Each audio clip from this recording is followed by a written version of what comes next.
Question है। तो question का देखना है कि India growing engagement with G7 reflect both opportunity and challenge in the evolving global order. सीधा सा क्वेश्चन कह रहा है कि इंडिया की जो इंगेजमेंट है with the G7 countries during the time of the evolving global order, जो नए नए ग्लोबल ऑर्डर आ रहे हैं जैसे multipolar world, unipolar world, dipolar world, ऐसे जो आ रहे हैं, जैसे यूक्रेन का इशू हो रहा है और जो लोकल डाटा लोकलाइजेशन, ऐसे नए नए ग्लोबल वर्ल्ड ऑर्डर आ रहे हैं, उसमें इंडिया को बेटर रिलेशन मेंटेन करने की कुछ अपॉर्चुनिटी हैं, कुछ चैलेंजेस हैं G7 के साथ, वो आपको डिस्कस करने हैं। तो सबसे पहले कीवर्ड पकड़ो और क्वेश्चन लिखने के लिए एक चीज़ बहुत ज़्यादा इम्पोर्टेंट है। अगर आप सोच रहे हो कि मैं पैराग्राफ फॉर्म में लिखूंगा, तो पहली चीज़ याद रखना जो मैं बता रहा हूँ कि कुछ चीज़ें अवॉइड करनी है। अवॉइड क्या क्या करनी है during the time of the writing means answer. पहला, don't write in paragraph form. Paragraph में आपको किसी भी हालत में नहीं लिखना है।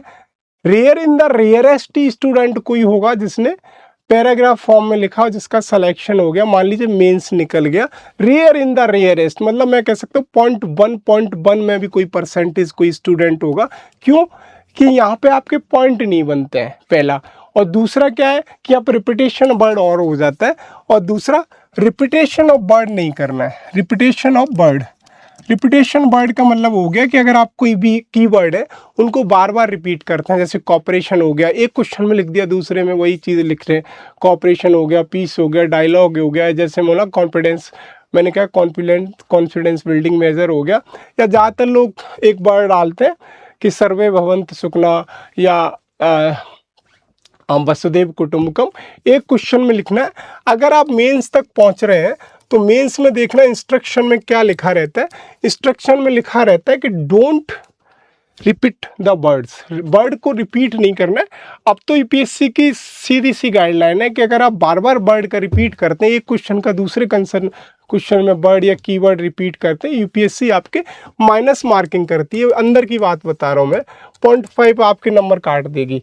मतलब अगर आपने एक वर्ड एक में लिख दिया, suppose that if you are writing सर्वे भवन्तु सुखिनः, और या दूसरे शब्दों में कहूँ whole world is our family, सारा विश्व हमारा एक परिवार है, तो दूसरे क्वेश्चन में भी आपने यही वर्ड अगर कंक्लूजन में या बीच बॉडी में या मान लीजिए कहीं एग्जाम्पल में डाला, तो मान लीजिए आपने खुद क्राइम कर दिया, आपको पेनलाइज किया जाएगा। तो रिपीटेशन ऑफ वर्ड नहीं है। तीसरा, क्वेश्चन की डिमांड के अनुसार आपको इंट्रो लिखना है। इंट्रो का मतलब आपने जैसे सोचा, अगर किसी ने कह दिया कि कुछ भी आ जाए ऐसा लिख दो, नहीं लिखना है आपको। क्वेश्चन में क्या पूछा है, क्वेश्चन का कीवर्ड पकड़ो और क्वेश्चन की डिमांड क्या है उसके अनुसार आपको कीवर्ड कंक्लूजन लिखना है। इसलिए कहा जाता है कि introduction is the first impression and conclusion is the last impression. तो यहाँ पे हमें कोई भी कमी नहीं करनी है। अगर G7 में पूछा तो G7 क्या है उसके बारे में लिखना है। करंट का अगर कोई इशू है तो करंट से थोड़ा सा अपडेट करके लिखना है। अगर नहीं आ रहा तो ट्रेडिशनल जो G7 की डेफिनेशन है उससे लिखना है। अपनी तरफ से कोई कॉपरेशन, पीस, ये वर्ड नहीं डालने। आपको लगता है कि अगर मान लीजिए नोट्स में मैंने लिख लिया है, नहीं, क्वेश्चन पूछ क्या रहा है, इसे कहा जाता है कि जो पूछा है वही लिखो।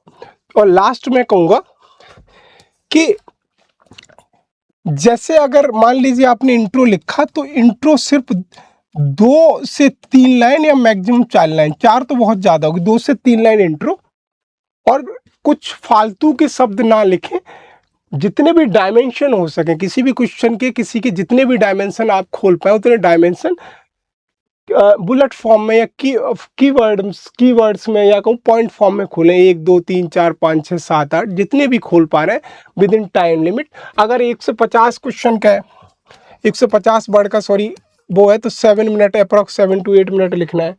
और अगर मान ली 250 वर्ड का क्वेश्चन है तो आपको लिखना है 12 मिनट के आसपास, तो 1 मिनट तो आपका सोचने में लग जाएगा। तो 6 से 7 मिनट में क्वेश्चन लिखना है।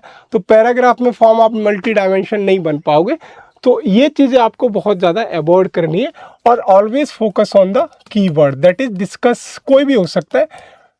कीवर्ड को हमेशा पकड़ के चलिए, क्या पूछा, अगर उसने क्रिटिकली एनालाइज पूछा है तो क्रिटिकली एनालाइज लिखना है, अगर उसने मान लीजिए कि पूछा एग्जामिन तो एग्जामिन के अनुसार लिखना है, अगर उसने पूछा डू यू एग्री उसके अनुसार लिखना है, अगर उसने पूछा एलोबोरेट तो एलोबोरेट लिखना है, अगर उसने पूछा है कि इलस्ट्रेट तो इलस्ट्रेट के अनुसार लिखना है।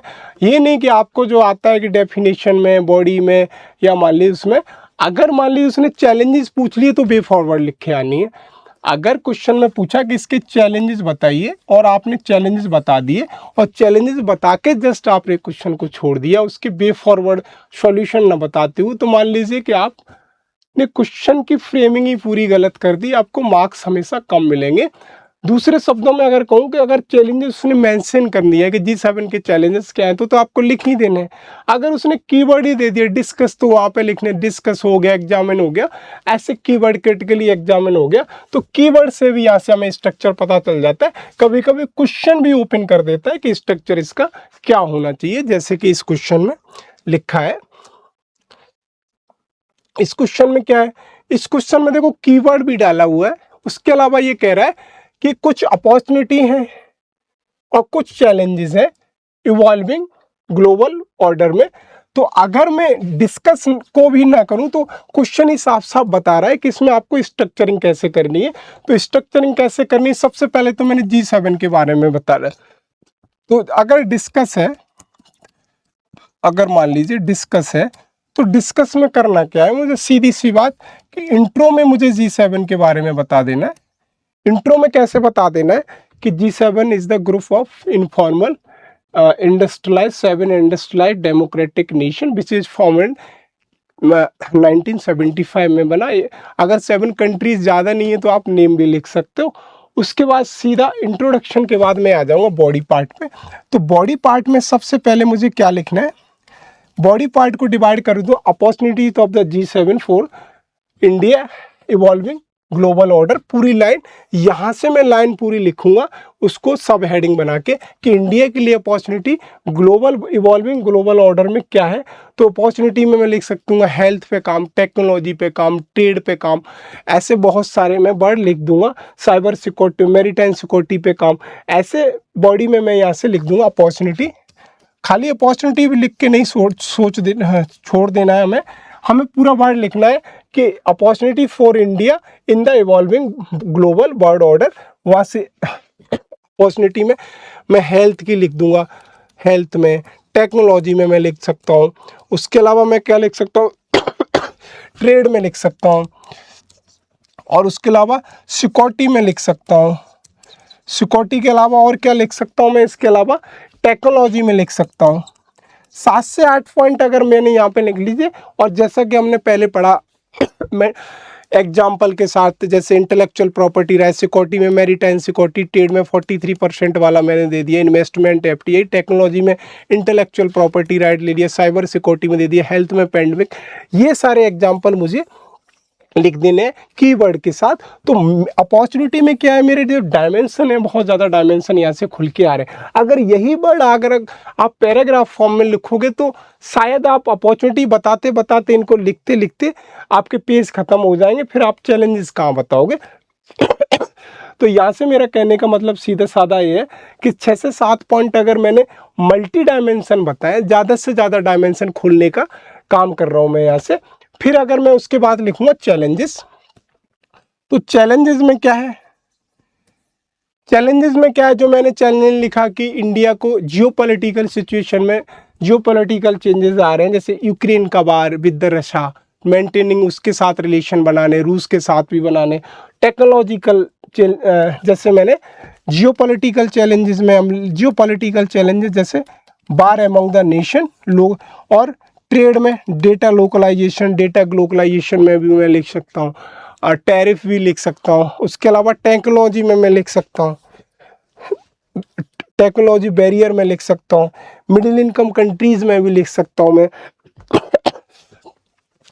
उसके अलावा मैं चैलेंजेस में क्या लिख सकता हूँ कि जैसे मान लीजिए टेक्नोलॉजी के अलावा मैं लिख सकता हूँ जो इंस्टीट्यूशनल रिफॉर्म है उन पे ज़्यादातर बिग कंट्रीज बैठे हुए हैं, तो यहाँ से मेरे G7 के चैलेंजेस हो जाएंगे। वे फॉरवर्ड में जो हमने पॉइंट पढ़े कि इंडिया को ज़्यादा से ज़्यादा कंट्रीज़ के साथ कॉपरेशन ट्रेड करना चाहिए, और जो इंस्टीट्यूशनल रिफॉर्म है इंस्टीट्यूशनल रिफॉर्म पे काम करना चाहिए, और उसके अलावा जो ट्रस्ट डिफिसिट करना चाहिए। यहाँ पे एक चैलेंज ये भी है, ट्रस्ट डिफिसिट।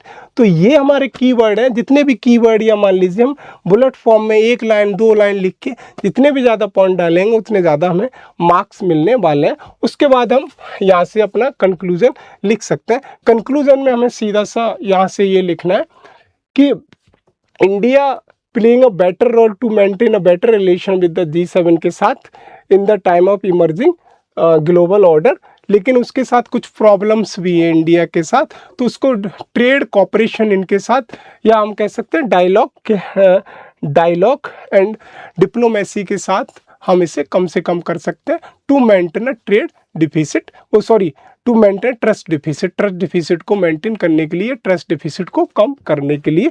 ये हमारा पूरा क्वेश्चन हो जाएगा। हमने इसकी स्ट्रक्चरिंग देखी है, और जब हम प्रॉपर क्लास में पढ़ेंगे तो इसको पूरा पढ़ने की कोशिश करेंगे। मेन क्वेश्चन की स्ट्रक्चरिंग ही होती है, बाकी जितने की पॉइंट आप बताते जाओगे, एग्जाम्पल डालते जाओगे, आपके नंबर बढ़ते जाएंगे। स्ट्रक्चरिंग गलत हो गई तो क्वेश्चन ही गलत हो गया। अगर मान लीजिए आप स्ट्रक्चरिंग सही से कर लेते हैं, सिर्फ अगर एग्जाम्पल भी नहीं डालते हैं, जनरल पॉइंट लिख लेते हैं, फिर भी आपको एग्जामिनर मार्क्स दे देगा। अगर आप पे स्ट्रक्चरिंग नहीं हो रही है और आप कुछ भी लिख दीजिए, फिर आपका कुछ नहीं होने वाला है। तो आज के लिए इतना ही, मिलते हैं अगले वीडियो में। धन्यवाद।